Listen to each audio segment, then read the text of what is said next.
You give money towards what you value. The same people that are quick to say, don't give money to the church, these same people, they love to throw the money to the strippers. Or the Bible calls them, we'll call them the hoes, harlots. Quick to give them the money away, knowing the kind of lifestyle that they live, or death style, because they're getting their pleasure. They're getting their selfish indulgence. Oh yeah, I can see a girl swinging on the pole here, shaking it, whatever. She may give me a little quickie in the back room. She may give me a little one night stand. It's all about selfishness, selfish indulgence for hedonistic pleasure. So the same people that criticize them, don't give to the church, they got no problem giving to strippers. Many of them. Because it's all about self. What pleases me. And of course, in one sense, you give money to a church or any institution. You give money to a relative, a charity, anyone. Will you see the money back? Me being a Christian and those who are of the light, we know, we've seen it. God does provide back in different ways, not always monetarily, but when you give, different things happen. Maybe some people don't understand that.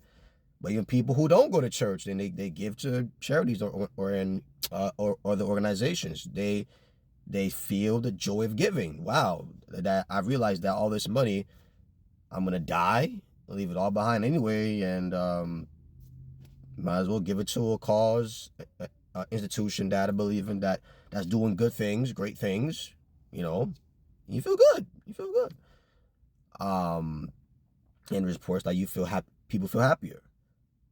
So, and there's one thing to say, like a pastor or whoever is leading, bishop, deacon, or whatever, is using this, is saying that, hey, I want you this money to buy a big house or a couple of cars or a jet.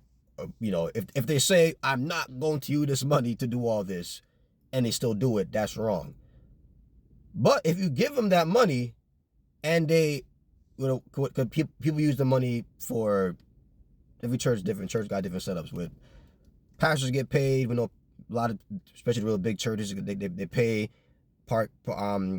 they got people that help deal with parking, people who deal with music ministry, others get seated in these huge churches. They got security, they got people deal with the budget, a lot of other administrative duties that you got people who actually got jobs in the church that pastor got to pay for, right?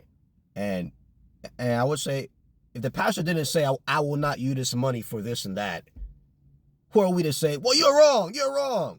Wait a minute. Did he say he wouldn't use the money for that? And who are we to say he cannot buy that? Now, am I saying, is it wrong? Think about it. You think about Abraham, you think about Job, you think about Solomon, you think about David. Of course, they didn't have jets at that time. They didn't have fancy cars, but they were very wealthy. They had a lot of things, right? Do I think pastors can, typically should, majority of the money should go towards the community, helping people out? Yeah. I think, my personal opinion, two or three cars is more than enough. You don't need 20 cars.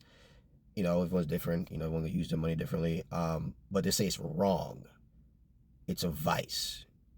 And of course, you have your opinion of whether or not it's right for this pastor to be buying all these jets, whatever, this jet. That's your opinion. But don't say it's a sin though. They don't say it's a sin. And some people say, oh, they're greedy. Greed is a sin. Oh, only God knows the heart. You don't know the person's heart. People use their jets for all sorts of different reasons. The people who don't go to church, who are using their jets for business meetings, and of course meeting up with their friends and stuff. And of course they don't want to wait in line at a typical airport like everybody else does, right? Because we know that the people who are wealthy think differently than those who are poor and middle class. They think about time. Time is valuable. I don't want to waste valuable time waiting in a line where I could just pay the money and just fly without waiting. You know, so to say that it's wrong, I don't think so. So, you know, and of course, if a church is using the money wrongly, mismanaging the money, not doing it using the money in a healthy way, you know, of course, all the money is going to just luxury stuff for the pastor. Obviously, that's not right. But further say, oh, pastor, because he has a couple of nice toys, he's wrong. Oh my God, how dare he? But then the stripper that's getting a whole bunch of money every night, oh, same people don't got a problem with the stripper where she buys her money on, right? That stripper can buy whatever and multiple cars and big homes, and as long as I got my pleasure looking at a stripper, I'm okay. Because I gave some money to a church and I didn't get anything back. Oh my gosh, why he's living it up. And guess what? They didn't force you to give the money. You made your own free will decision. Whoever wants to give to a church, that's their choice. This is what they want to do with their money. People, yeah. Oh, and the same people gamble their money away. They gamble their money, casinos, lotteries. A lot of people don't got no problem with it. Oh man. Well, you never know. You may hit it big, man. You may get that multi-billion-dollar jackpot, but at the same time, you've been doing it for years, and you waste so much money, man. All these years, and you still haven't won it big. You know what? Keep trying. Yeah, somebody else will say, man, a couple $1,000 on lottery tickets, that could have been money towards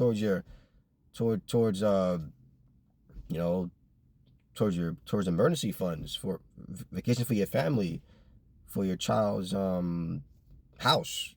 You know, but a lot of people know when it comes to gambling and casino, no, it's not a problem. Why? Because they're thinking about themselves. Oh well, you may get a whole bunch of millions of dollars back. A lot of people, no, you give to a church, may not get anything back, man. Why would you give it to a church? All right. But we, the King's kids, know that God blessed us in multiple ways for those who give reasonably. We're not saying be unwise about it. Give everything you got. Be foolish about it, but be wise about it.